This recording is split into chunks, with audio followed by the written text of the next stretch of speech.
Good evening. James, is it? Yes, sir. Come on in. Ah, that her? Yes. Angela, don't be rude. Please greet our guest. Hello. How are you this evening? Fantastic. Thank you very much.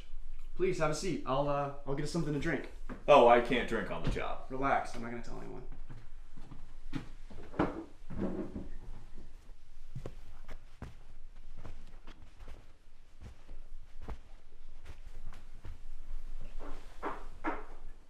You see that centerpiece in there? Cost a fortune. Old art like that, it's not cheap anymore, not since people realized only humans could do it.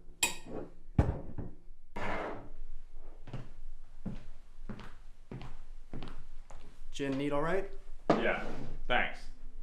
So, you don't look like the usual guy. Well, your usual guy was caught fraternizing with a client's android. I'm his replacement. As far as I'm concerned, he's a thief. So, Mr. James Underwood. You know the process. As per Wexcom policy, I have to set the ground rules for this meeting. So, my name is Alexander Lotnik.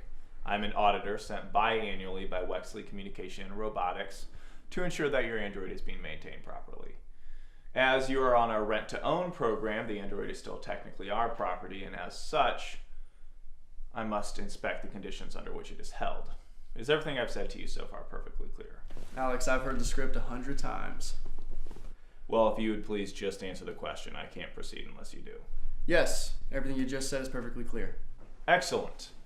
So, what model is she? J900S4, pleasure model. All right. And when did you get her? 2034. It was a graduation gift from my father. He's paying the rental bills till I own it. Okay. With that out of the way, official first question. Alex, let me save you the trouble. I am perfectly satisfied with the product. It hasn't deviated or disobeyed at all. All the parts have remained perfectly functional, and I haven't purchased any repairs or upgrades. All right, so client satisfaction is fine. Now on to the liability portion. Forgive me if this is too personal, but do you clean her out regularly? Of course, every time. Right, and has she ever fallen or been struck with a blunt object? Absolutely not. I would never damage something that technically doesn't belong to me yet.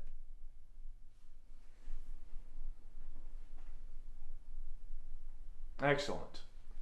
Now, after the Trojan outbreak back in 23, we have to ask, has she ever exhibited symptoms of infection or otherwise indicated any sign of free will? Not on my watch. Isn't that right, Angela? Of course not, Mr. Underwood. I exist purely to satisfy you. Great. Well, I'm glad you're taking care of her. Mr. Lotnik, why do you keep calling it her? Excuse me? The android. Every time you talk about it, you say her. Well, I guess they just make them so lifelike these days that I just forget sometimes. So we can agree then. On what exactly? The appropriate pronoun for an android is it. Well, I just find it easier to say her. Mr. Lotnik, are you aware that under the Wexcom employee rules and regulations, an auditor such as yourself is not to refer to a client's android using humanizing pronouns? Yeah, I just slip up sometimes. And you don't seem like the type to report auditors. So, you're not particularly worried about your employer's rules then? Well, normally, yes, but I feel comfortable enough in your home. So why won't you drink then? I'm sorry. Why won't you drink? A glass of gin has been sitting in front of you this entire time, and you haven't even partaken once. I mean, if I didn't know any better, I would say that this is disrespectful. I don't mean to be rude. You know what? Let's see what it has to say. Angela, do you think it's rude to accept a drink from your host and then let it sit out untouched for the rest of the night? Well, I suppose it would depend on what the offending party considers good etiquette. For example, if the offending party were from a household which considers accepting a drink to be rude, I would think of it as a kind gesture. That is interesting, Angela. And what do you think, Alex? Yeah, I think that's pretty sound logic. She's a smart one. Alexander, again with this she stuff. Look, they're not like us. Watch. Actually, why don't you ask it? Ask what? Which pronoun it prefers. Go ahead. It won't bite. Not unless you ask.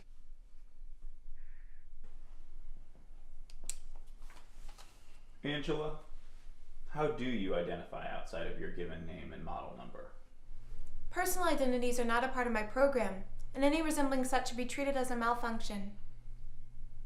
I answered you however Mr. Underwood prefers to identify me. Oh, that reminds me. What is your name, Android? I'm Angela, but you can change my name at any time. Great. You answered a bitch now. Do you understand? Yes, Mr. Underwood. Angela. That's not its name anymore. All right, bitch. Give me another drink. Yes, Mr. Underwood.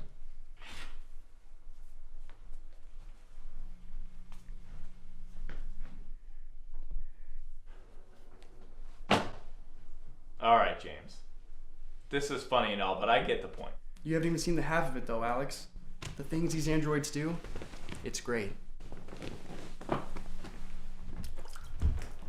What the fuck? My apologies, Mr. Underwood. Apologies, this shirt costs more than you're worth, you dumb slut. That's enough, James. Excuse you, Auditor. As long as I don't damage the android, I am well within my rights to do whatever I want to it. You fucked up, android. I'm sorry, sir. Oh, you're sorry. Sorry doesn't make me look like any less of an asshole in front of our guest. I am only a pleasure model. It was a mistake. You are what I say you are. Is that correct? Yes, sir. What is your name? It's bitch, Mr. And who Underwood. gave you that name? You did, Mr. Underwood. Let me hear you say it one more time. What is your name? James? What is your name, android? I haven't decided yet.